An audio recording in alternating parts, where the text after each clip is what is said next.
What's going on, everyone? And this is the Boot Breakdown. Thank y'all for joining us. And now I pass it on to my good friend Jordan Taylor. Well, welcome aboard, ladies and gentlemen. It is week 6 recap here on a Sunday afternoon, and had a very special guest this evening. Excited to see this man's face for the first time since I seen him in the Grove back in the second round of the playoffs. So, welcome, my friend. What's going on? Man, nothing too much. Everything's pretty good right now. Trying to again juggle all this good sports action and teaching and everything. And we're right in the thick of football season. I'm excited for it. Speaking of good sports, you got some contenders down there in that Sinlow area, don't you?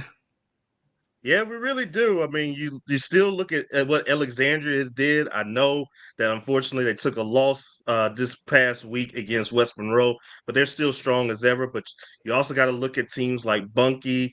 You have to look at what Gina's been able to do so far this season. So a lot of great action here, and these next couple of weeks here is really going to shape up to be some really good action coming up. Real quick before we pass it over to JB, introduce yourself to everyone that's watching for the first time that may not know who you are, the area you cover, and the affiliation where they can find all your work. All right, so my name is Lamar Gafford. I am one of the main guys who runs Sinlot Preps along with my guy Alex Newell. So we both do that here for the Central Louisiana region. I also get a chance to cover for the sporting news all of Louisiana. So basically, getting all the athlete of the week polls and all that different type of stuff up as well. I'm from Northwest Louisiana. I'm from Shreveport, Louisiana. I also went to college up there in Monroe. So I pretty much know a lot about North Louisiana sports and everything. Absolutely. JB, speaking of contenders, my goodness, do you got a lot of them from the New Orleans area? Oh, do we have a lot? I mean, number one, Edna Carr. We can't use to Edna Carr. St. Augustine is up there. You have John Curtis. You have Archbishop Shaw. I mean, it's the list is long. South Plaquemines, you can't forget about them also. The list is long for contenders in New Orleans, but we'll see who has the wherewithal to get to the Superdome come December. It's going to be a great stretch to the playoffs. It's going to be a phenomenal playoff bracket, and I know you guys are excited when we get there, but we still got four more weeks of play where before we get to that point. So let's slow things down and make sure we enjoy this great football that's unfolding right in front of us. Most definitely. Guys, you got to get a chance to see some scores from around the state of Louisiana. You got to see some big time matchups in your area this week. Let's give your thoughts on week 6 in the entirety of what you take away from a week 6. We'll start with you, JB. All right. So Thursday night, I got to see Edna Carr versus Brother Martin, and Edna Carr jumped on him so fast. I thought Edna Carr would win big, but I didn't think it would happen so fast. I mean, halftime was 35-0. That was the halftime score. John Johnson had rushed for 3 touchdowns. He didn't even throw a touchdown pass until the second half. He rushed for 3 touchdowns. Trey Garrison rushed for 1. Edna Carr just dominated on both sides of the ball. You think of Brother Martin with the weapons they have in Easton Royal, Rex LeBlanc, and Warren Lipscomb, and they weren't able to do anything at all. Now, Easton Royal had a viral moment with his one-handed touchdown catch over Aiden Hall and another defensive back for Edna Carr, which was number 2 this morning on You Got Mossed on ESPN. Come on. Yes. So he had that happen. But other than that, Edna Carr is they're just so dominant on both sides of the ball right now, man. It's gonna be hard for any team to beat them. And the Jesuit Blue Jays have them next. And I was going to that next. Also had Jesuit versus St. Augustine. And Jesuit kept it close in the first half, down by 11. But they had trouble stopping St. Augustine's passing game. They could not stop their passing game and all. Sean Coulon threw for over 400 yards, finding his receivers in Miguel Whitley and Raekwon Williams, and also for Sean Sims, finding them mostly. Jesuit had a hard time stopping the pass against those guys. And Jesuit's a good team. They're a good team, but was just outmatched due to not being able, like I said, not being able to stop the pass. Let's go to your area.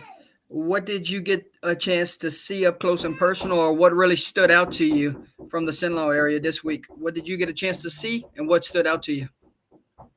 I got a chance to see Peabody against Grant, and so it was a pretty exciting matchup. I really wanted to see what the horses would do here. Obviously, basically after the adversity that they had to face with the cancellation of their homecoming game, and they really stood out in winning that game against Grant. But the other guy I really wanted to see too was Ahmad Sykes, who in week 1 had rushed for 10 touchdowns, and he had 420 yards on the ground against Montgomery. And he has been really lighting everything up. And he had himself a big game against Peabody. He had 390 yards, 4 touchdowns in the matchup. But Peabody has a very good tandem here. Jonathan Hargrove and also David Newton. They scored 7 touchdowns between each other. Newton had 5 TDs, and the horses were able to win that game 54-41. So overall, great game with that one. But we had also some other good high scoring games too. Gina, I mean, that was an incredible matchup that they had against Marksville, where I think Cedric Wilson had himself 4 touchdowns and also rushed for over 200 yards. But also you have Devin Lavalley, who had, I think, looked like a total of about 350 yards and also 6 total touchdowns all the way through in that matchup. So you have a great matchup there. And of course, the Ash game against West Monroe, that was another good matchup there too. So all the way through, there wasn't a shortage of points being scored in those matchups. And also another one was Menard getting a chance to come back against a good Oakdale squad, being down 20-0, but were able to win 22-20. Okay.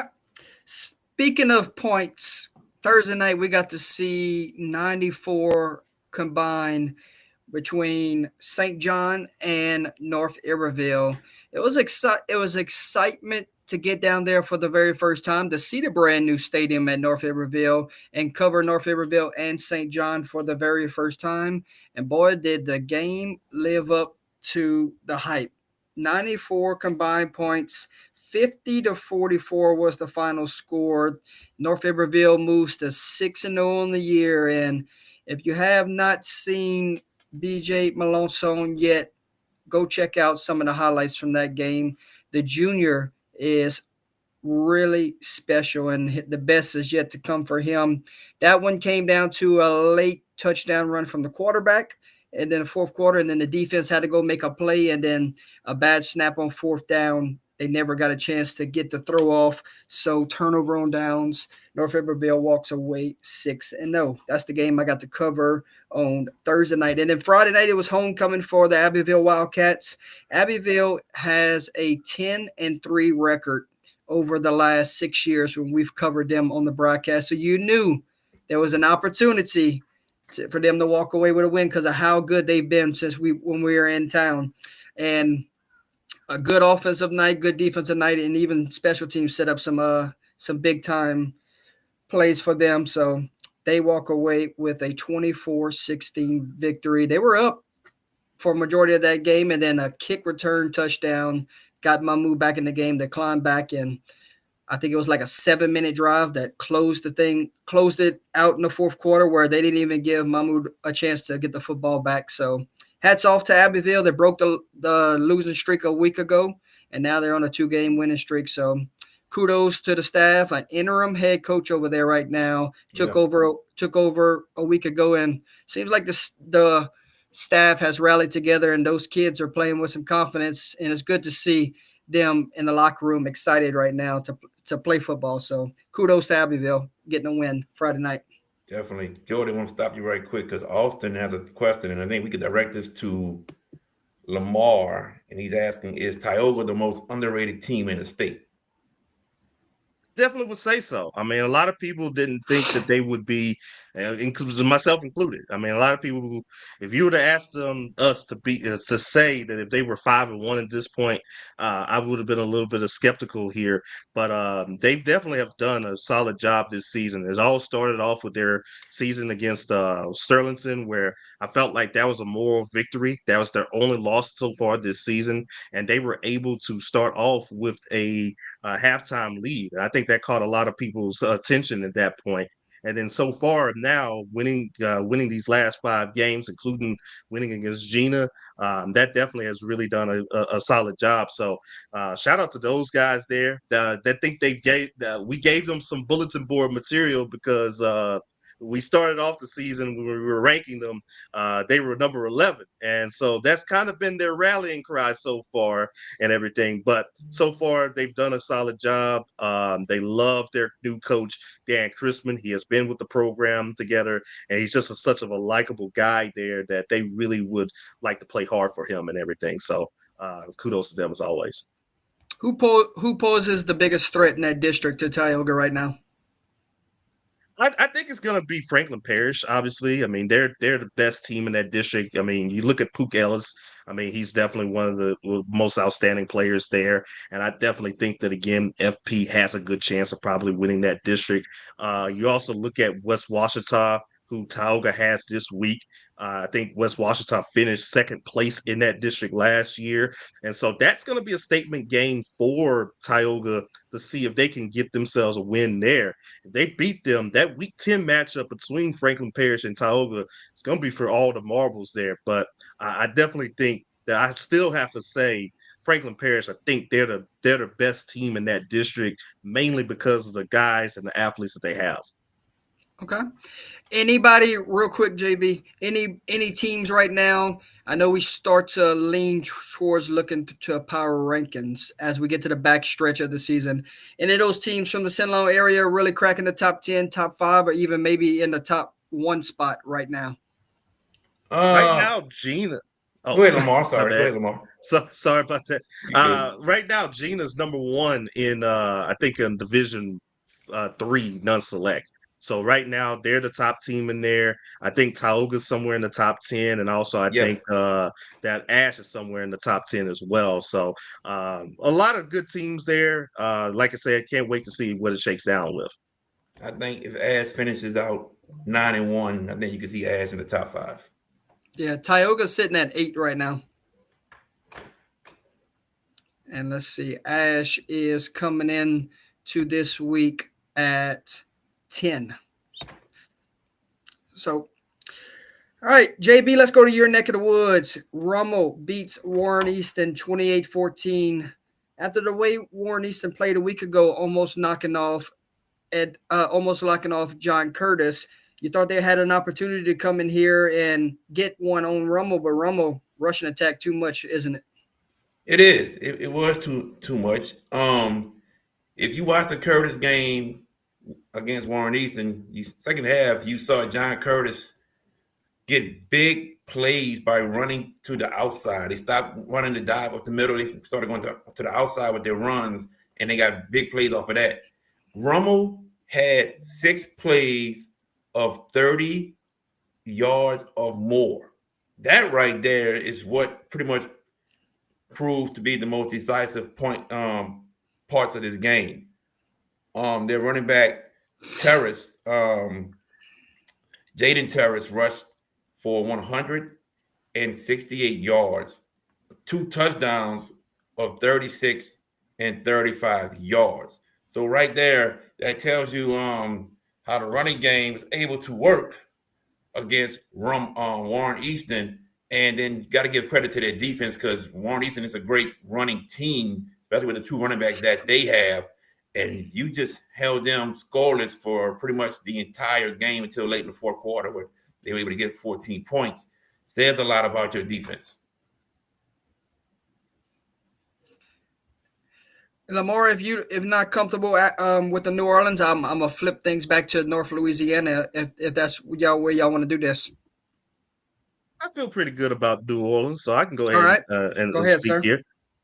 So yeah, I mean, I guess so far you look at what everything has been. I mean, obviously, Carr has been one of the top teams in the state so far this season, and they've been in my rankings for the state number one all the way since the preseason, and they definitely have shown that so far. Outside of that, it's just been kind of very interesting to see how everything has kind of shaping up to be right now.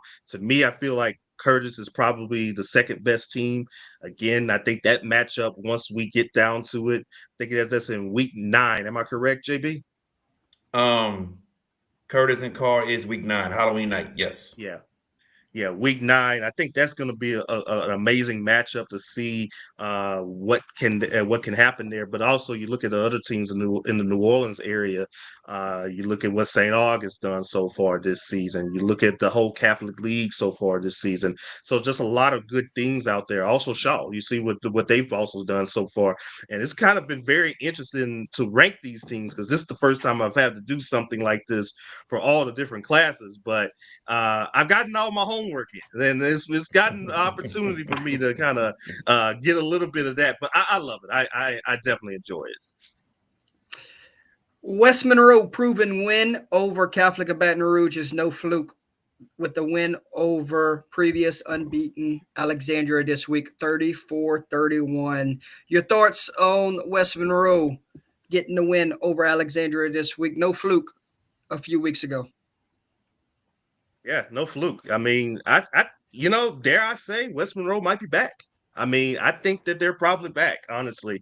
And getting the chance to talk about it here on Friday, and also with somebody else here, I just think that overall, what Coach Dicer is doing with that program is putting that stamp of West Monroe and how they have been in the past. I mean, growing up, well, Bird was in the same district with West Monroe.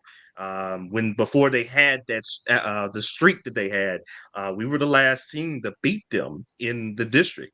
Before they started that 100 game streak of winning all their district games, and we felt like that we won a state championship at that time. And so for him to really put that excitement back for West Monroe, where I shouldn't say lean years because I mean they've been making like quarterfinal appearances and everything, but they haven't been West Monroe like what we have been accustomed to seeing them play for state championships and everything. I think that they're feeling pretty good about that themselves there, and they're one of those teams that's going to make 2-5A a dogfight there because from what I know, I think there's probably about 5 teams there that can really legitimately claim that they have a good shot of winning a district championship, but only one of them can do it. So they're firmly right in that picture right there. Definitely.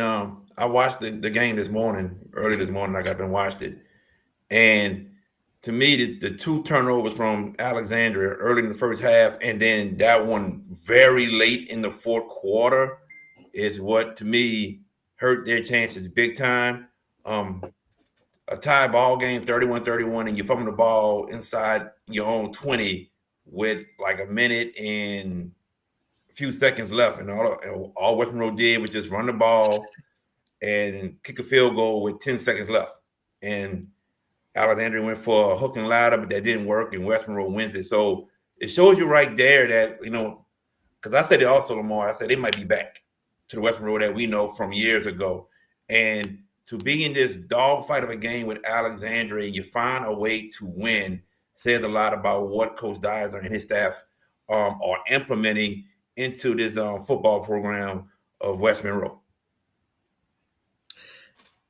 I'm going to go back and forth here between areas of the state. Archbishop Shaw at home knocks off St. James 24-20. 2 teams with eyes on getting back to New Orleans had a collision course here in week 6.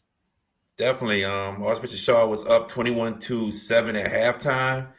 I got a chance to speak to a couple of the coaches, and they were not happy with the second half performance. They felt as if they should have put this game away. They felt as if they should have won this game big.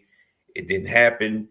They felt as if they had a bunch of defensive breakdowns from the players, not understanding assignments or whatever, which helped St. James get back. So the coaching staff from Shaw telling me that is something they're going to work on moving forward, and also they got to learn with this new offense that they got to continue to keep that foot on the pedal. Got to continue to keep forward. They can't get lackadaisical. They got to continue to go, put more points on the scoreboard. So Shaw felt as if they should have won by more. On the St. James side, Coach Davis is happy with the way his team fought. He said, we don't back down for no competition. We will play anybody. We're going to go back, look at film, and correct the mistakes that we made and continue to improve to get better and make that run towards the dome. Tell you what, that was a big field goal late in the fourth to go up 2 scores right there, knowing how quickly St. James could score. Yep. Go ahead, Lamar. Yeah, I'll go ahead and also say I think it was one of those iron sharpens iron type games where you have two teams that obviously went down to the Dome last season, Shaw winning theirs and St. James being down there for the second year in a row. And I think it's going to help those two teams go further. They both were kind of like somewhere in my sporting news rankings. I had Shaw at 24. I had St. James as one of my 5 teams on the outside looking in. And I definitely felt like, again, close game. I felt like that was going to be a very close game. Shaw coming away with the win there. That kind of helps them get a little bit momentum going forward. But we haven't seen the end of St. James there, and we know that they're able to play deep into the playoffs this season. They're going to give that Division III non-select bracket. They're going to give them a tough field there, and I wouldn't want to draw them in the bracket. That's for sure. Absolutely. Back to North Louisiana, Dirty Red and Parkway outscore Airline 48-43 to remain undefeated. How fun is it to see KB Williams at the quarterback position for Parkway? It's pretty good, and especially you look at the whole district in general has a lot of great quarterbacks. Pop Houston, Malachi Ziegler, the names just keep on going on and on and on, and that's the one thing you have to do in that Shreveport district: score points. And for Parkway to kind of be able to do that, it's going to set themselves up a pretty good matchup once they face against Evangel coming forward. And so I can't wait to hear about that matchup there. But for Parkway, I think we have to kind of look at them right now. I'm going to give you guys a little bit of a spoiler. I'm thinking I'm going to probably put them somewhere in my 5 teams on the outside looking in there, mainly because of what they have done so far this season. And Parkway, I mean, they're not a joke. They're not a joke. They're continuing to do a very solid job. I like what they do over there. And like I said, that matchup between them and Evangel is going to be an interesting matchup once we get down to that. Definitely. I mean, you got to give Coach Coy and his coaching staff a lot of credit with what they have done these past couple of years. Not just this year, but what he has built the past couple of years in Parkway. And Parkway was down 43-42. They get the touchdown to go up by 5, and then Peyton Rayner of Parkway stopped Matthew Moore of Airline 1 yard shy of them getting a first down to continue their drive, which ended the game. So, man, you got to give Parkway a lot of credit right now, and I'm looking forward to that matchup against Evangel coming up soon, man. But Parkway is looking real good for Parkway. I'm liking what I'm seeing from Parkway. JB, you want a rock, paper, scissors to go do that game? If I was off of work, yeah, definitely. But man, with work, nah, I'm gonna just stay back right now. There you go. All right, here's a stunner. Prairieville stuns East Ascension 44-27. Who saw this one coming? New kids on the block? Well, they're ahead of schedule. I agree.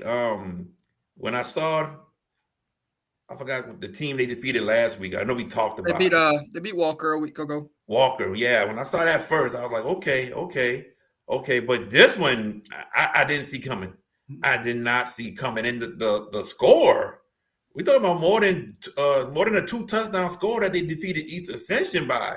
So I was heavily shocked by that. I didn't see it happening, but this is why you play the game every Friday night or Thursday night now due to lack of officials, or maybe even a Saturday afternoon, Saturday morning.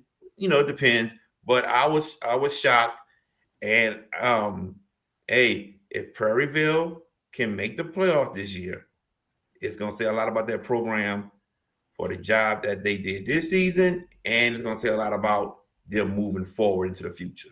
We thought it was going to be an East Ascension Dutchtown district title game. Well, look at Prairieville the last 2 weeks. Exactly.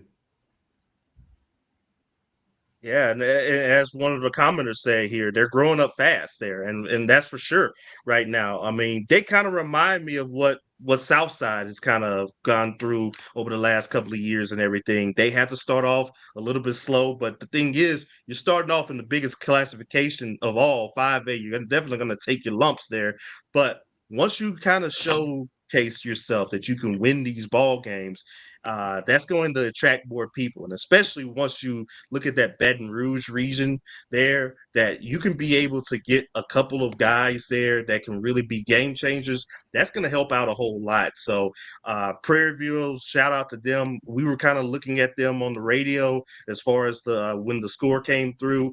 I was a big shocker to me there, but to see them grow up fast there and that one, they're making a statement right now. And this year they could make it to the playoffs, but next year, who knows? It could be even more here, and they're doing a good job.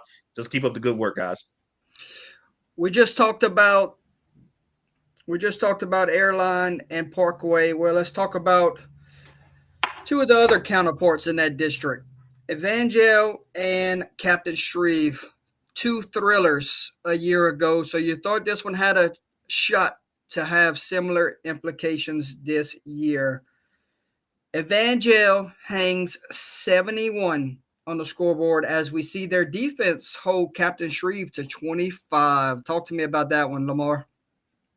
Man, overall, just seeing it was close at first at halftime from when I saw it. I think it was like 28-19, and then Evangel was able to kind of pull away. I mean, it's just the power of Pop Houston. I mean, every single week he's on one of my top performance lists, and he's just throwing some crazy stats like 400 yards and 6 touchdowns and everything. And that's just the type of guy that he is and type of player that he is. And you look at what Captain Shreve was able to do with Jamarsa Plater, the Wake Forest commit. I think he had a decent game, but I think he was also hampered a little bit there. I think he was able to kind of play the whole game, but you can kind of tell that they were affected a little bit by it there. Captain Shreve is going to have themselves better days and everything. I know they got a big one against my bird Yellow Jackets in week 10, which I hope that they probably don't win that game there, but I think that they probably got a good chance of doing that because of the guys that they have and everything. But again, it just shows again that Evangel has been one of the cream of the crops of that district. What Pop has been able to do so far this season and grow from coming out there as a sophomore last year, where they were a respectable 6-6, but now to also now take the bull by the horns in their district there, it definitely says a lot there. Evangel's going to score a lot of points. They're definitely going to score a lot of points there, and that's going to be the thing there. I mean, you're going to have to be ready to be in a shootout if you face against them in the season. I agree with everything Lamar said. I also said about Evangel, the two things that concerned me was the depth that they have on this team and if they can play defense. And right now, it looks like everyone on Evangel is pretty much healthy still, so that's a good sign. But if they can play defense like they did this past Friday night, that's going to be a scary team that can make a deep run. And when I say deep, I'm not just saying Thanksgiving week. I'm talking semifinals or state championship bound team if they can continue to play defense the way they did this past Friday night against Captain Shreve. Okay. Back to your area. Hanville, not your area, but just South Louisiana. Close Hanville knocks off. My family. There you go. Hanville knocks off undefeated Thibodaux 34-20. Controversy call in this one. Well, so I've talked about this type of call the whole year. I just don't like it. I think you're taking away from defensive players. Like, what are they supposed to do? They're not supposed to make a defensive play. Supposed to just let somebody catch the ball and then like, hey, you caught the ball. All right, now I got to tackle you. They can't hit somebody when they catching the ball and they hit him in the legal parts, like below the chest and everything. I just don't like it. And that wasn't even a hard hit from Thibodeau. It wasn't a hard hit. It was the slightest hit to where the ball just popped up. Thibodeau gets an interception and runs down the field and almost scores, but they threw the flag saying you're hitting a defensive receiver. I don't like it. I've seen it so many times. I just don't know what you want a defensive player to do. But moving forward from that, let's talk about the game itself. Hornville, I think, was up 10-6 at halftime, if I'm correct. Yes, 10-6 at halftime. So Hornville's second half surge to go up 31-6 is what really put the game away. Yes, they won 34-20. Thibodeau tried to make a little comeback, but Hornville second half surge put things together to put the ball game away after that. It's going to be interesting going forward in that district too, because a good win for Hornville in that one too. I'm not saying anything about the referees because I know my my co-host when we were on the air on Friday got into a little bit of hot water about that. So you keep up the good work, referees. You're doing a great job and everything. But I just will say this, that that district is going to be interesting here going forward. And like you said here, I know Destrehan's been one of the more entertaining teams in that district, but the other teams in that district as well, there's a lot of good things to going forward there. Moving back to North Louisiana we go. Ruston defeats Ouachita Parish 21-14. Ouachita Parish showed a lot of people around the state who they are this week. You look at this matchup in Ruston, block punt, scoop and score. Ahmad Hudson, a matchup nightmare, and a late interception in this one. The difference. Thoughts on this one, Lamar? Yeah, good matchup here for Ruston. I think that was one of those get right games that they had needed to have after losing that one against Stephenville in week 5 there. Nice to see Ahmad back because he missed that week 5 game, and so for him to also come back out there and have a good impact, that's a huge thing right there. But I think for Ouachita, if you look at them this season, they've definitely shown that they can hang around in that district. I mean, you look at them starting off at 5-0, but they were in my number 22 on my rankings last week. Unfortunately, I may have to move them down this week here to outside looking in, but that's no slight to them. They've done a great job this season so far, and the Lions definitely have themselves a couple of guys that NJ Dade and also Montreal Connor, who definitely have done a solid job as their 1-2 punch this season. But Ruston continues to show why they're one of the top teams in that district, and they've been battle tested. They played a lot of the Texas teams. They played the Arkansas team so far this season, and anything you can basically throw at them, I mean, they've seen the pass the test right now, and so far, it starts off with them doing a pretty solid job in that district here. The gauntlet just keeps on coming for them there, but they're right now trying to answer the bell there. Definitely. I was very intrigued by this game. I said earlier in the week, we will find out a lot about Ouachita Parish in this game. That was the first thing I said, because it was a lot of talk about Ouachita. It's so much improved, this and that. And I said, okay, I don't disagree with y'all. I don't disagree, but let's see what happens when they play Ruston. And it took a block punt for Ruston to win this game, a block punt. So now moving forward, I am very intrigued with the Ouachita Parish Lions. I will sit here and say they are for real. They are for real. And this district is one of the best districts in the state this year with the improvement of Ouachita and even West Monroe. So going forward, it's going to be a dogfight, like Lamar said, in this district. Ruston has Neville this week.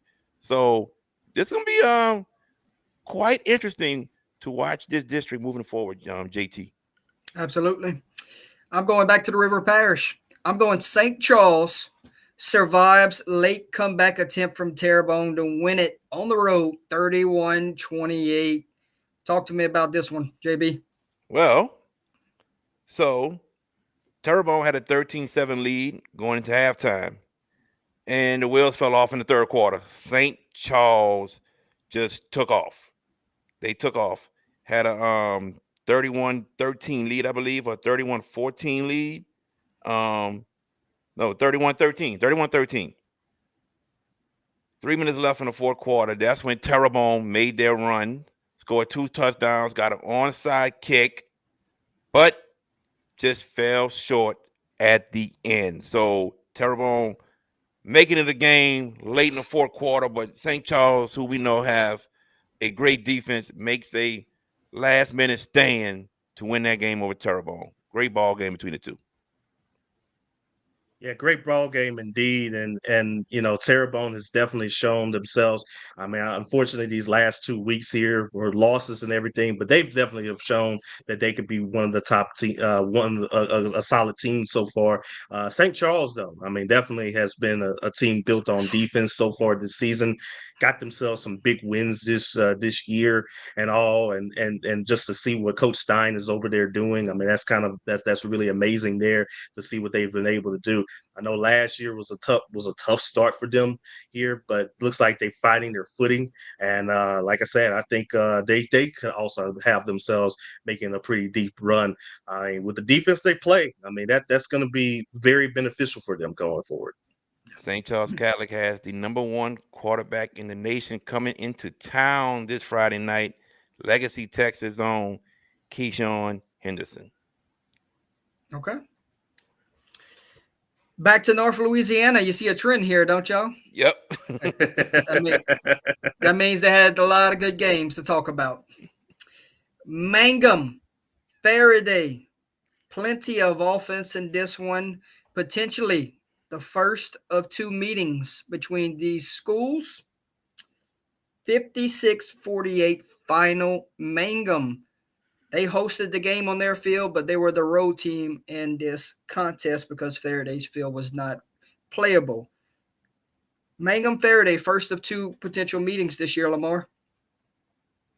Yeah, I mean, I've been keeping up with this Faraday team a good bit since we kind of taken them a little bit into the area and everything. And the one thing that I really wanted to see what they could possibly be able to do in their district was, could they compete against the Mangums?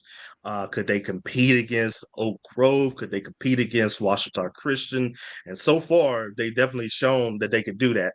Albeit on a loss there, they definitely have shown that they could do that there. One of their top receivers, I really have been high on him ever since his freshman year, Desmond Jefferson. I don't know what his stat line looked like in this game there, but I'm pretty sure he had a big one. He's been a primetime performer for sure. And overall, just kind of watching and seeing the maturation process that he is. He's a Southeastern commit, and showing what they can be able to do. Faraday is also one of those teams that can really score a lot of points there. And, Mangum definitely has been one of the teams that we've also kind of been following a little bit, especially in their matchups against Gina, which especially this year, that was a big back and forth matchup. A shame somebody had to lose that game, and especially for Faraday after everything that they're going through. And hopefully they can get their field and all that stuff situated there.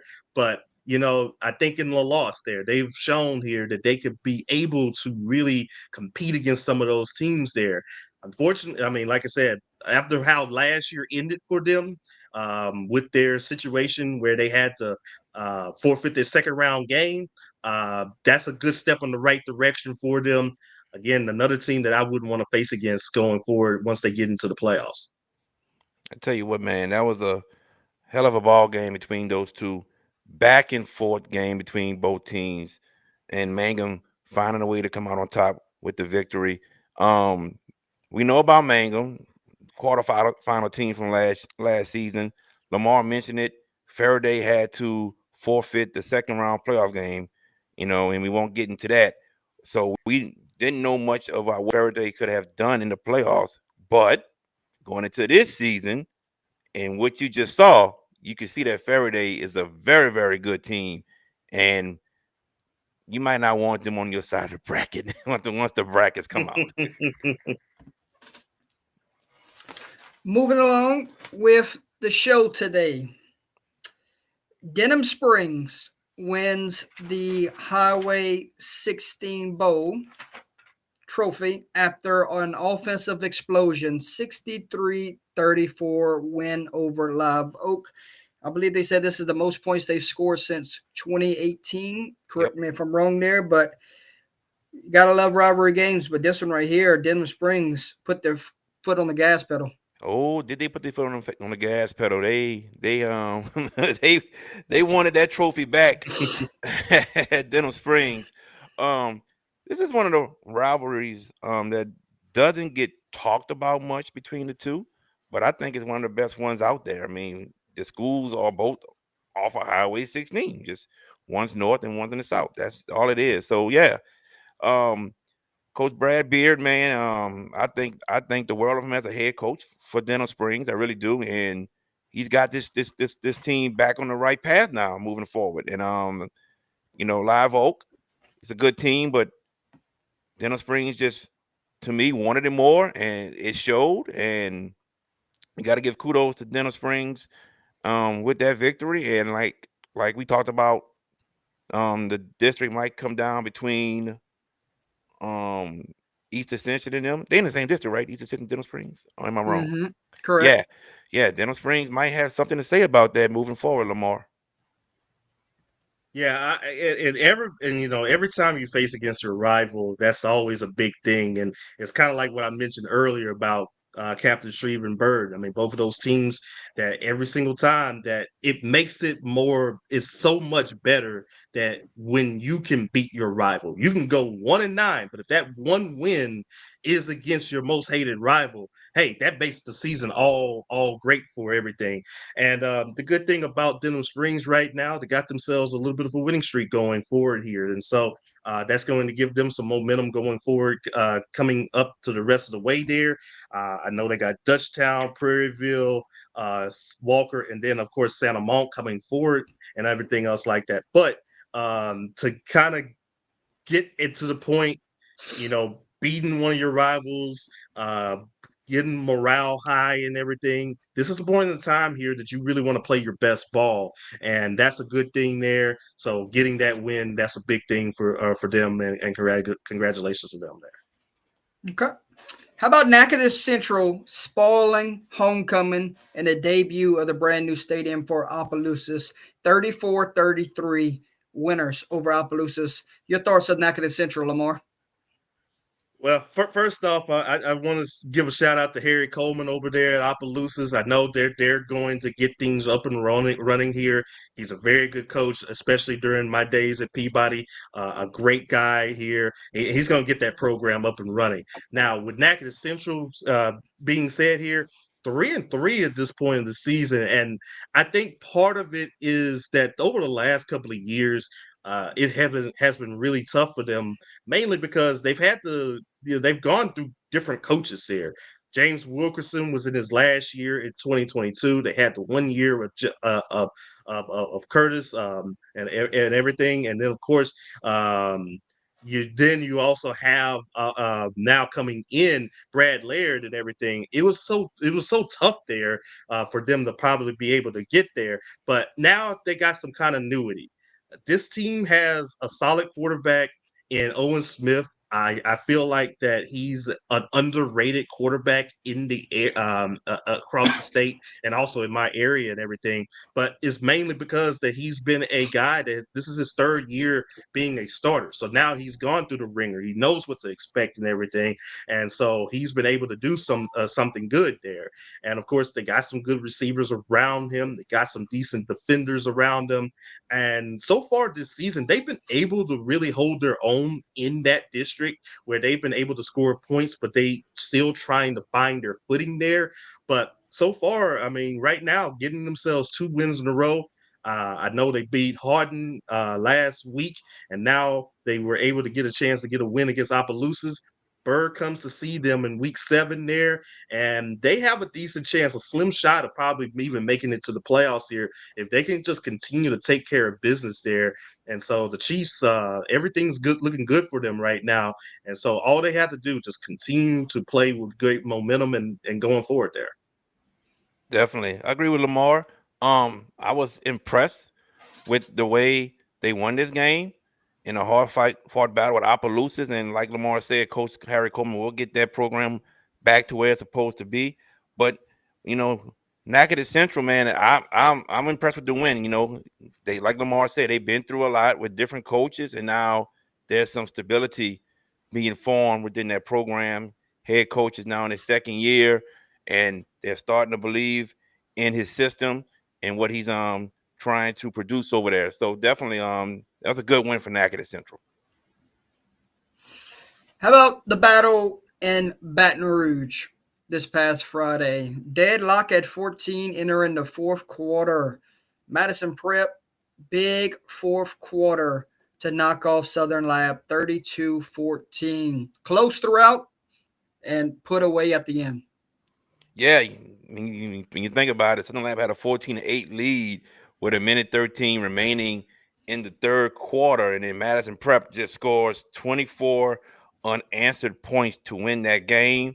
Landon Johnson from Madison Prep, man, is a big time player, man, and they play him everywhere. We talking about wide receiver, punt returner, put him in at quarterback sometimes. He's a big contributor for them, and even plays in the secondary sometimes. So they use him wherever. That is their key player.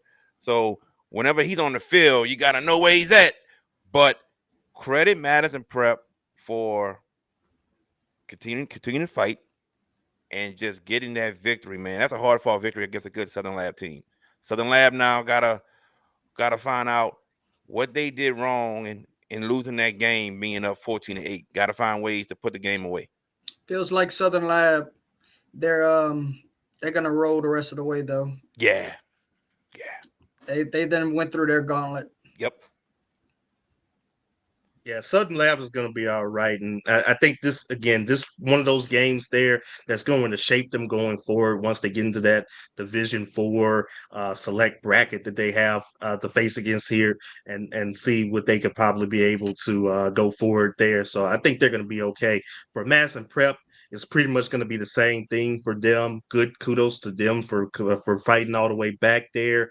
I know in a couple of weeks here they got that big matchup against U-High coming up, and so that's going to be an amazing game between both of those teams there. But Madison Prep is definitely a team that should be on everybody's radar.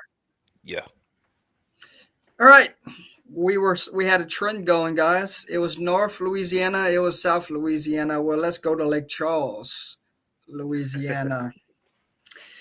Lake Charles College Prep gets payback from a year ago with win over Jennings 43-32. Hard to think Lake Charles College Prep loses the rest of the way. I don't think they will. I don't think they'll lose another game in regular season play, man. Their offense is just explosive, man. Very explosive. And Jennings has a good defense. So to put up 42 or 43 points on a good 40.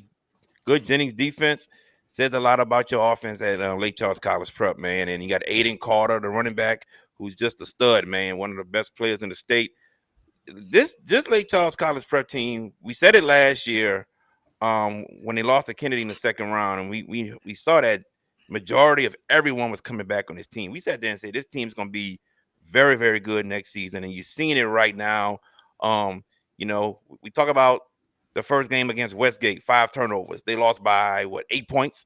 If you don't commit those turnovers, you probably beat Westgate. We talk about the game against last week against Calico New Iberia. If you don't let Calico New Iberia get 3 onside kicks in a row, you win that game. So we easily can be saying that Lake Charles College Prep is an undefeated team, but they're not. But regardless of all that, this is one of the best teams in the state. And Division II Select got to keep an eye out to see where they are in the bracket. But that is a big win against a great Jennings team for Lake Charles College Prep.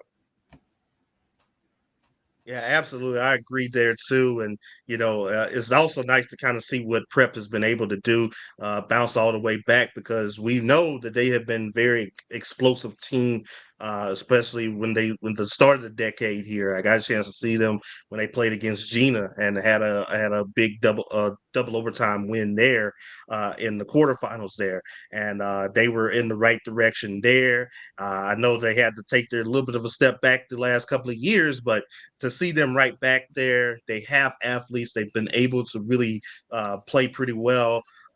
Like you said, JB, I don't think that they lose any more during the regular season, and so it's going to be interesting to see what they can do in the playoffs. There, it should be some good matchups whenever they have to play against each other. And again, like I said, wherever they fall in the bracket, there is basically going to determine how far they can go there. But that's another team I don't want to see.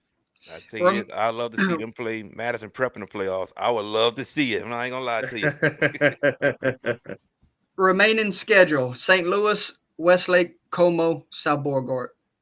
Westlake may give them a little challenge. Westlake may give them a little challenge. That's a rivalry game right down I-10. They may give them a little challenge, but I think Lake Charles College Prep wins their last 4 games still. 8-2 find their way into a first round bye. Definitely, yes. Because that's a top eight in that bracket get the bye. Yep. Bruley ends Donaldsonville's undefeated season so far after holding their offense only to 7, winning this one 21-7. Yeah, man, you got to credit the Bruley defense for what they did in this game, man. It's a suffocating defensive win for Bruley, you could say. And we talked about Bruley early in the year when they beat Parkview Baptist in the Jamboree, and we were like, wow. And if you saw the video, you was like, wow. And Bruley's one of those teams that's making a statement so far this year that they are a good football team. And only they an 8-point loss to Plaquemine right now. Say that again? I said only an 8-point loss to Plaquemine right now. So it's a good loss. Yeah, definitely a good loss.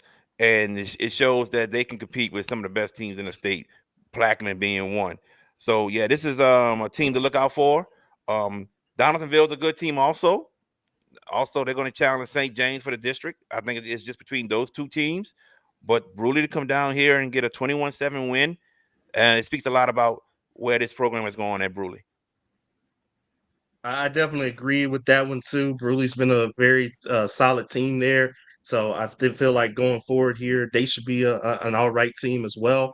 Like I said, a lot of good football being played down there in the Baton Rouge area, and that's just another one of those good teams down there. And so, we'll see what they can definitely do going forward in the playoffs. Yeah, Acadiana survives a homecoming upset alert from the Barb Bucks. 49-42. Barb wrong side of a lot of shootouts this year. Oh man, now that you say it, yeah, you are right. Yes. We talk about the Lake Charles College Prep shootout, and we got this one. Oh man, I tell you what though, Barb came to play.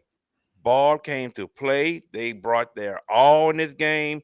Just turned out a little bit short. Even Acadiana coach had told his team. They said Barb running back got injured in this one also. Okay. I didn't know that. But I know Acadiana lost 2 players in this game as well. Correct. They lost 2 players. Any updates?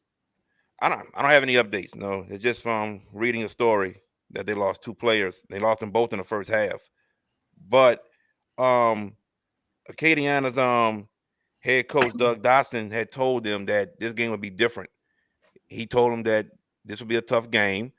Not to take Barb's record take their record lightly. And as you can see, Barb came ready to play, just turned out on the wrong side of the stick on that one with a 7-point loss, Lamar. Yeah, Jalandon Gray, the quarterback over there at Barb, has definitely done a solid job this season. Another one of those guys that has been consistently in my top performance list every single time I look at the stat lines. He's either doing something passing and running the football, and he's able to been the maestro of these big high key scoring games and everything like that. But I'll also give a shout out to what Acadiana has done so far, and done in turning around their season. This is a team that at one point they were ranked in my top 11 in our rankings there, and then when they had that loss against Ruston, I dropped them out there. And of course, they started off 0-3, and we were kind of thinking, man, what's going on with Acadiana? And I know they had a lot of turnover during the off season and everything, but to kind of right the ship now and to put themselves right back now at 500 at this point here, another team again in that district that you kind of don't want to see. I know them and Karen Crow, that's going to be an interesting game when those two teams play against each other. I know that's going to come up very, very soon in week 10. But right now, Acadiana, I mean, they're back to being what they are, and they're back to being the solid program that they are. And right now, they're getting that momentum. Everybody's fearing the Veer once again with them, and they're going to be an interesting team going forward. Right now, outside looking in of the power rankings, so got some work to do. Remaining schedule: Lafayette, Southside in week 8, Sam Houston in week 9, and Karen Crow week 10. Right now, the Wrecking Rams outside looking in. I think those last 4 teams all have winning records, if I'm not mistaken. And if they all got winning records, that's going to help Acadiana for sure. Mm-hmm. Moving along, we go to Opelousas. It was the Battle of Opelousas. It was Westminster Opelousas. It was Opelousas Catholic.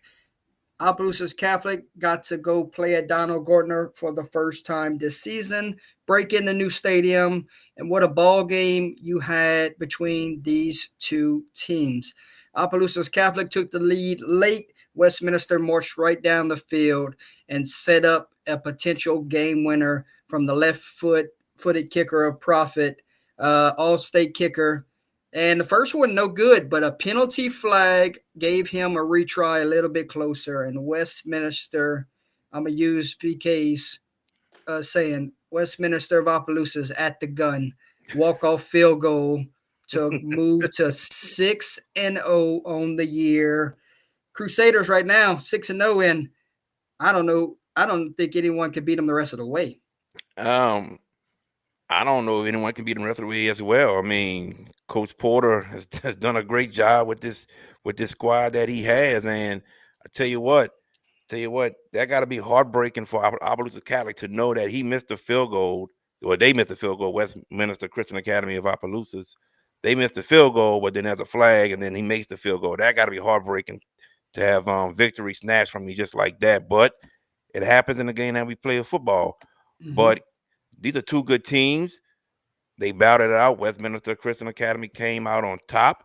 And look, a lot of people, including myself, were not talking about them earlier this year. Now you see the teams that they played and have defeated.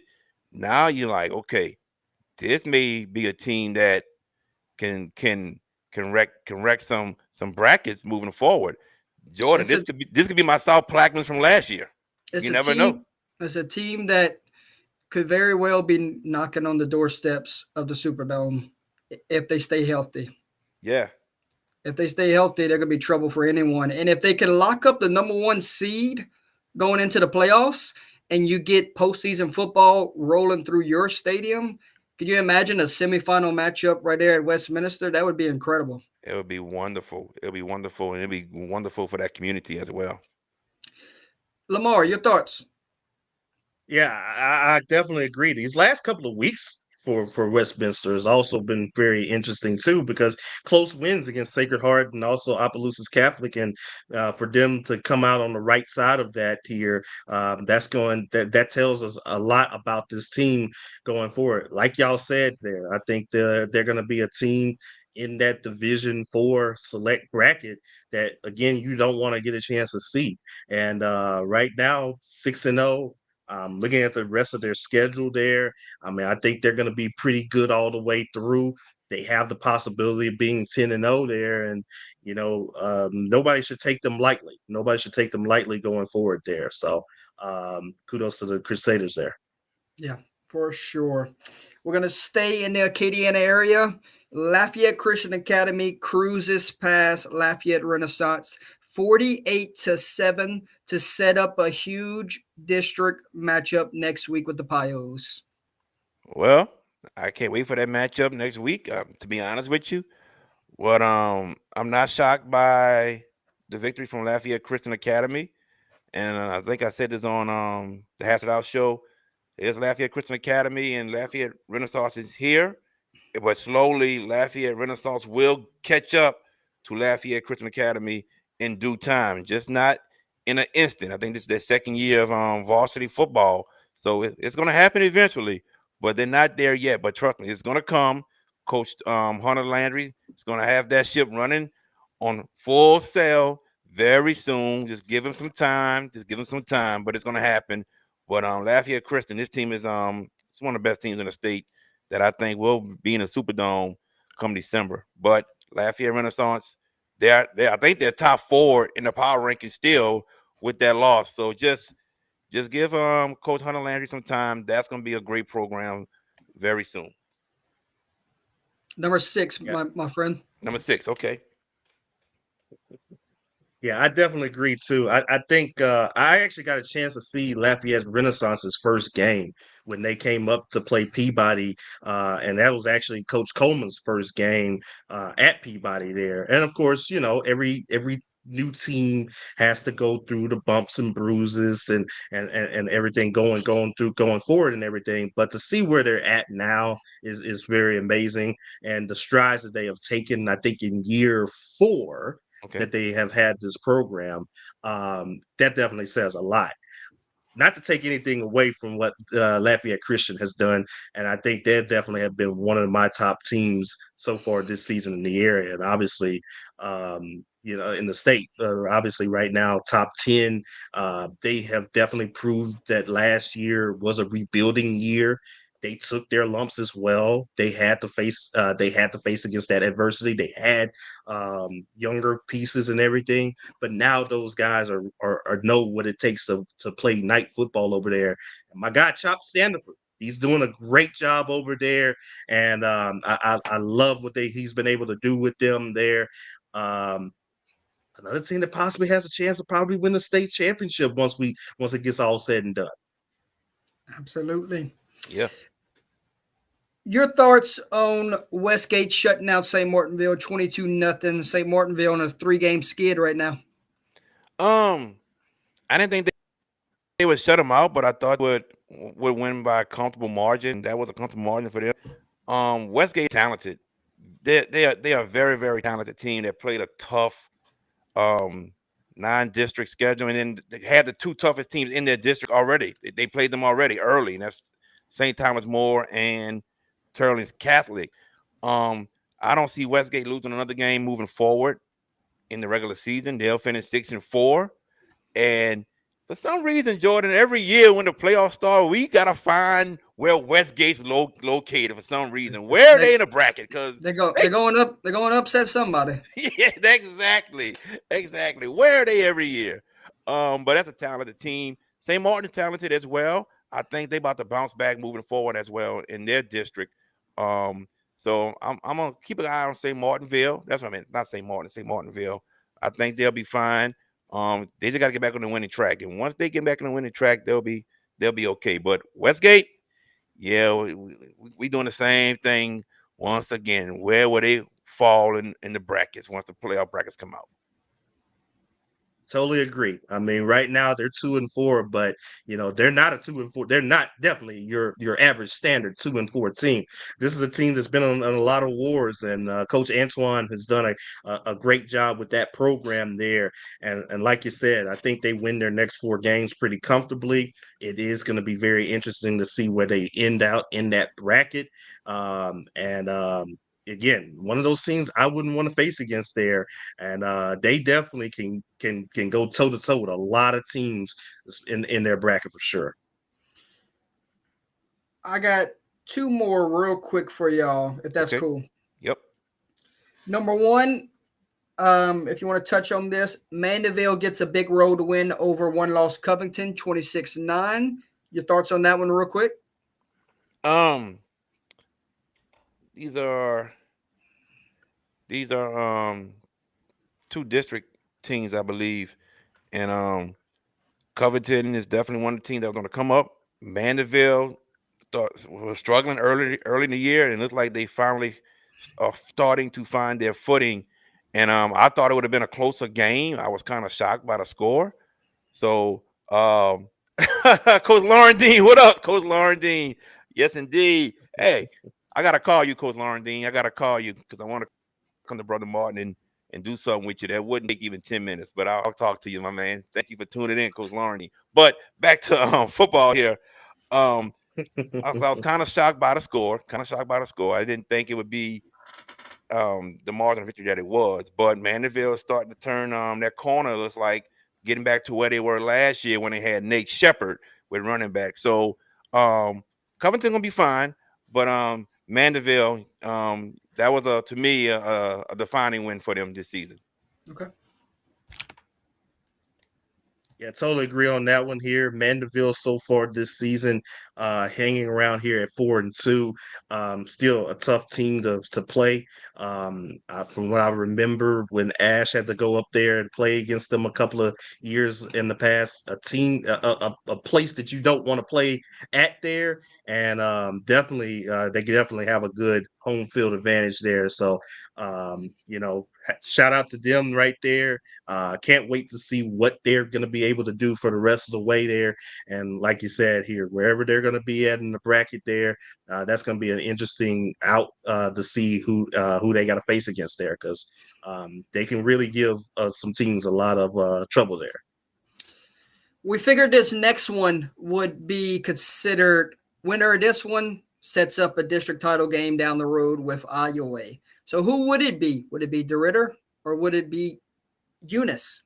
Who would win? Who would go set up that district title game with Iowa? Well, it came down to a 2-point conversion, and DeRidder stops Eunice game-winning 2-point conversion attempt to win it 13-12 at home. Yeah, I'm not. Iowa DeRidder week 10. Oh man, I'm not gonna lie to you. When I looked it up to see who won, and I saw DeRidder stop Eunice on a 2-point conversion, I was like, wow. I didn't have DeRidder winning this game. I had Eunice, but that's why we played a game. So big time win for DeRidder, and credit them, man, for finding a way to win and having their defense be able to stop them on the most important possession of the game for Eunice. And JB, I don't know if they stopped him. I think he just dropped it. Oh, okay. If you haven't watched the video, I think he just dropped the wide open catch in the end zone. Okay. Dropped it. You have to go watch the video and determine it yourself. Gotcha. Well, okay. So, but I'm gonna credit DeRidder with the win, man, and we'll see what happens moving forward when they play Iowa. Mr. Andre Vest, I know you're watching right now. Iowa DeRidder, I have it marked down as a week 10 Thursday night. Could you clarify if it's a Friday or a Thursday? Go ahead, Lamar. All right, so yeah, DeRidder, good win for them. Grant Cooper with 17 tackles in the matchup, and also he had a rushing touchdown. And so this is a good DeRidder team that we don't get a chance to see them a lot often there, but they are a throwback team. They love to run the ball. They love to play hard-nosed defense. Coach Parmley, that's just the type of guy that he has been able to have, how he's been once he was a player, and same way as a coach and everything.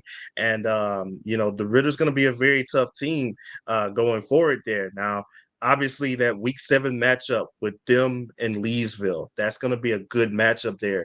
Leesville 1-5. I know that they have been through some tough times so far, but that is a game to get up for. That matchup between them and DeRidder, that's one of those games there that they get up for, that one there. So I can't wait to see who takes that one there. But if DeRidder takes care of business right there, then that week 10 matchup with them against Iowa is going to be a doozy there. Not saying that they probably could stop them, but I think that they have a good chance of really keeping it close against them there. Mr. Andre Vest, you're killing me. I already got a game scheduled for that week 10, and I think Mr. Lamar knows where we're headed on that Thursday. Oh yeah. It's cat skin night, baby. Oh man, I'm glad that that's a Thursday game. To be honest with you, so I'm excited about that. That's definitely one I'm looking forward to in week 10. And honestly, that week 8 matchup, I'll be down there at the Grove too for that one. So you I'll get see the you there too. double. I'll see you Yeah. there too. Some good gumbo in the Grove. Yes, sir. All right, real quick, I'm gonna give you one team from each division right now that is undefeated. Okay, makes sense. It doesn't have to be every team that's undefeated in the state of Louisiana. I'm just gonna choose one team that's undefeated in each division, and I would love to know your thoughts on them and their start to the season. Cool. Yep. All right, I'm starting with Division 4 Select. Your thoughts on Hamilton Christian 5-0 start out the gate. Very legit team. Legit. Jason Vital, one of the best players in the state, wanted by many schools. He's leading the way for that team. Hamilton Christian's the real deal. Yeah, definitely agree. Vitals definitely has plays his lights out right now. Seeing the stat lines that he's been able to do, he's the heart and soul for this Hamilton Christian team. Another team that you don't want to play against play in the playoffs. They're going to give some team fits for sure. Thoughts on Division 3 Select. Give me your thoughts on Bunkie 6-0 start. We start with you, Lamar. All right. Bunkie has a good team right now. And of course, a lot of people were kind of wondering what was going to happen here once they lost Kyle Johnson to Mississippi State and Dylan Compton to Southern. Well, pretty much the same thing going forward here. Zion Lee is a guy that, from what I've seen on the runs and that he's been able to have, the guy just looks like a college player facing against grown men out there. Definitely has been able to run the ball very solid. He had 6 touchdowns in their week 5 matchup against Winfield. They also have some guys like Ron Patterson that's been able to become a very good cornerback. And of course, they also have their linebacking core and Lucas Mose and everything that they're able to play a very solid matchup. So I like what Bunkie's been able to do. Coach Hillman's doing a great job over there, and I think they're going to be all right. I'll keep it quick. Lamar said most of everything. I'm not shocked by Bunkie being 6-0. I'm not shocked. So keep going, Bunkie. Division 2 Select. Your thoughts on the 6-0 start from LaLoya Prep. Bryce Reshovich, their quarterback down there, another guy that's been putting up a lot of great stats. I think he had a 7-touchdown game a week ago here, and he's definitely been a guy that has been able to do a solid job for them. Anytime you have a quarterback that can be able to keep you in ball games like that, they probably will fit right in with that 1-5A district, but they can score a lot of points there, and he gives them a good chance to win. I like what Loyola's been able to do there. I know they're probably going to get tested a little bit against Northwood and North DeSoto, but they're going to be all right going forward. Yeah, I got my eyes on this team. I'm looking at their schedule right now. Saying they defeated Logansport, St. Frederick, Southwood, Creek, Menden, and Bossier. I think a lot more will be said about this team come week 9 when they play North DeSoto.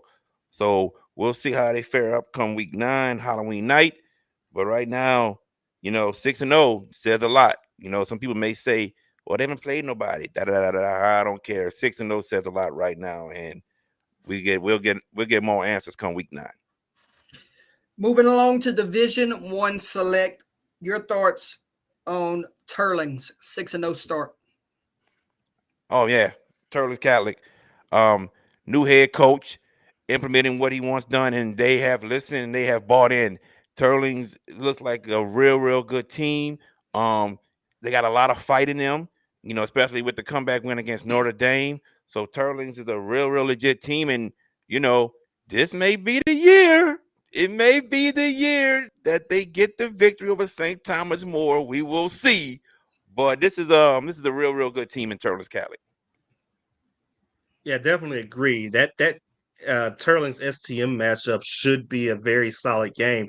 But right now, I mean, man, I got them in my top 5 in my state rankings there, and they've just continued to keep on creeping up, mainly because they're just doing the number one thing that we always ask teams to do: win ball games, and that's a good thing there. They really bought what coach has done so far this season. So kudos to them, to the Rebels over there. Division 4 non-select. Your thoughts on the 6-0 start from Generette? Oh yeah. Look. I've seen some clips of this team against some of the teams they have played. This looks like a very, very good team, and keep your eye out for them in Division 4 non-select. You know, you got the Haynesville, Logansport, Mangum, South Plaquemines. Watch out for this team, Generate, as well. Definitely agree on that one too. Generet's been a solid team so far this season. Like you said, 6-0 at this point here. Again, they're going to give a tough team some fits there going forward into the playoffs. They've had some good players and everything else like that. So can't wait to see what they're able to do going forward in the Division 4 non-select bracket. Division 3 non-select. Your thoughts on Kinder 6-0 start?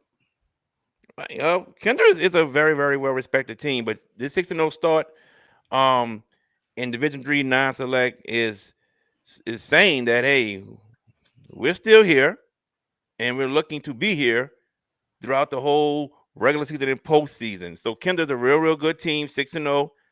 It's very, very legit. Watch out for them. Yeah, definitely would say the same thing there. Kendra's definitely been one of the teams to beat there in that district, that 5-2-8 district. They got a big one against Menard coming up in week 8, and that's going to be at the Eagles' Nest there. And I know the Eagles are going to be ready for that game there to see what they are able to do there. But, you know, they know that they have to go through Kinder if they really want to try to win themselves that district. And so far, Kinder's been that top team that a lot of people, especially what Menard is looking forward to, and also what Vols is looking forward to in that one. So can't wait to see what the Yellow Jackets got going forward. Division 2 non-select. Your thoughts on 6-0 start from Belle Chase?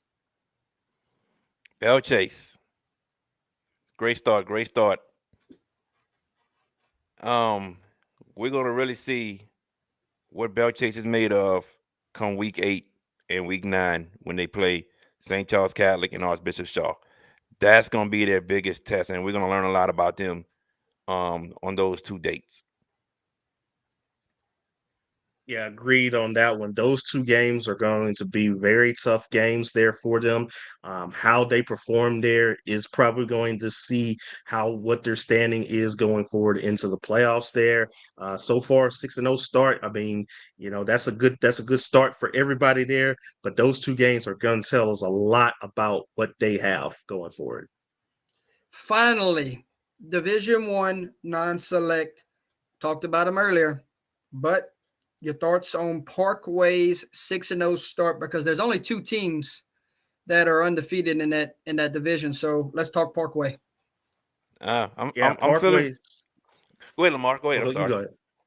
I was about to say Parkway's been able to play very solid. I like what Coach Coy has been able to do. I got a chance to see them when they came down here to Alexandria a few years ago, and they had a good running back then, and he's continuing to do a very solid job there. Some good matchups coming up forward there for them, because obviously you're looking at that Evangel game in week 10, but also Captain Shreve's a good team in week 8, and that's another one there that they cannot overlook that matchup there. And so you know, Parkway's doing a very solid job. Can't wait to see what they have going for it.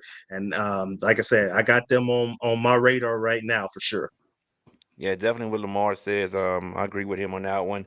Like I said earlier, I like what Coach Coy has done with this program since he's taken over it. But yeah, I want to see those 2 matchups against Captain Shreve and Evangel, and let's see what they do with that moving on from there. Okay. Top 3 matchups in your area for week 7. Who are they? Go ahead, Lamar. You can go.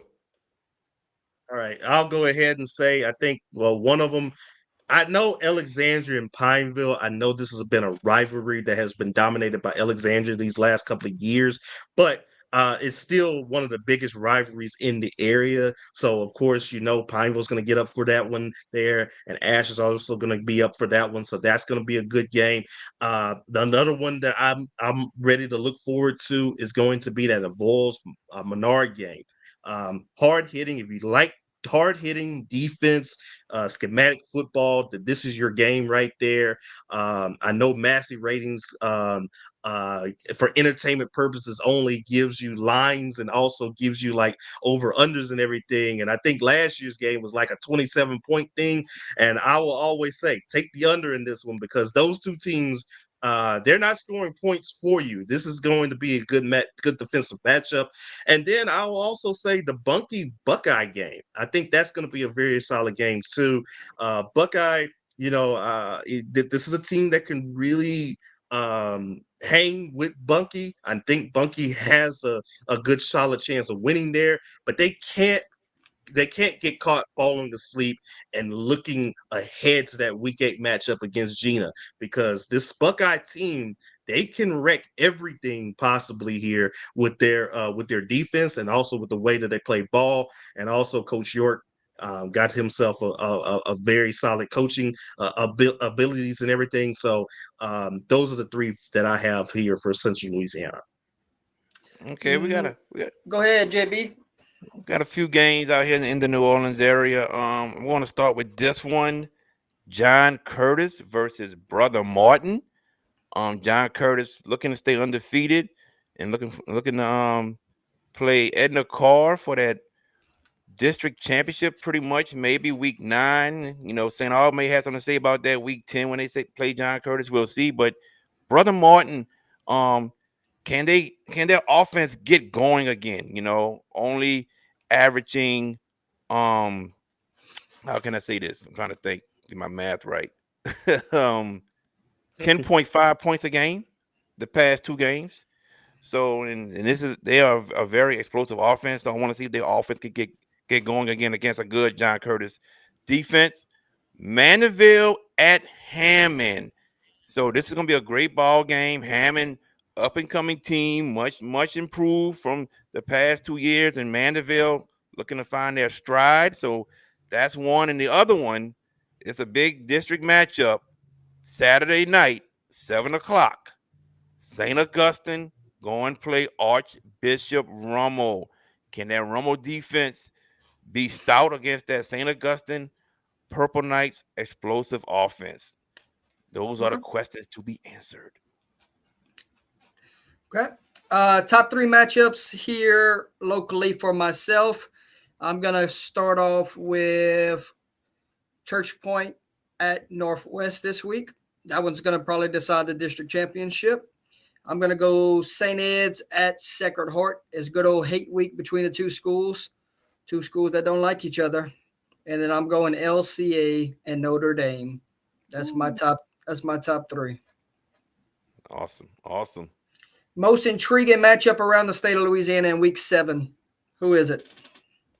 Most intriguing matchup, week 7. I wrote down like 4, but I'm trying to narrow it down to 1. Man. I'm looking at a few right now. I know I looked at this earlier when I saw your list. I'm going to say this one. Most intriguing matchup to me, I'm going to go to the Baton Rouge area. Mm-hmm. I'm going to Baton Rouge area, and I'm looking at Dutchtown at Denham Springs. Okay. I thought you were going to other Baton Rouge area, but that's a good one too. Thank you. I know which one you're talking about. I know when you're talking about other Baton Rouge, but no, I'm more intrigued in this Dutchtown Denham Springs game. Okay. Lamar, what you got? I talked about it earlier. I think I'm going to go ahead and say Tioga hosting West Washita. We're going to find out here if Tioga is definitely for real and if they can be one of the top 2 teams in that district by playing against a very solid West Washita team. They got them there at the reservation. It's a home matchup. And so I can already imagine that Tioga is going to be ready for that game there. But like I say, if they win that game going forward, and of course you have your Central Louisiana teams that they have to face against Peabody and Grant going forward, that Week 10 matchup between them and Franklin Parish will be very, very special there, and it will definitely be for a district championship there. So I definitely would have to say Tioga and West Washita for me. Okay. I could take the easy way out here, JB, and say Catholic and Central, I know. but I'm gonna go to North Louisiana. I'm gonna go 5-1 versus 5-1. Oh yeah. And I'm going Mangum and Oak Grove battle this week. That's gonna be a good one. That's gonna be a good one. Oh yeah. I want to see what happens when these two teams clash on Friday.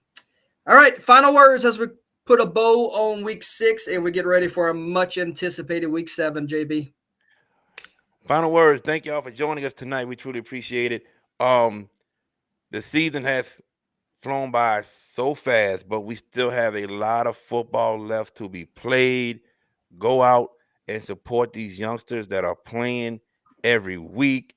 If you can't go out and support them in person, you got Under the Lights game of the week with my man Jordan right there. You got the Hash It Out Show games of the week you can watch. And there's other platforms as well, 446, other platforms that you can watch games, high school football games in Louisiana on. So, just continue to support these kids. It means a lot to them personally. I promise you, man.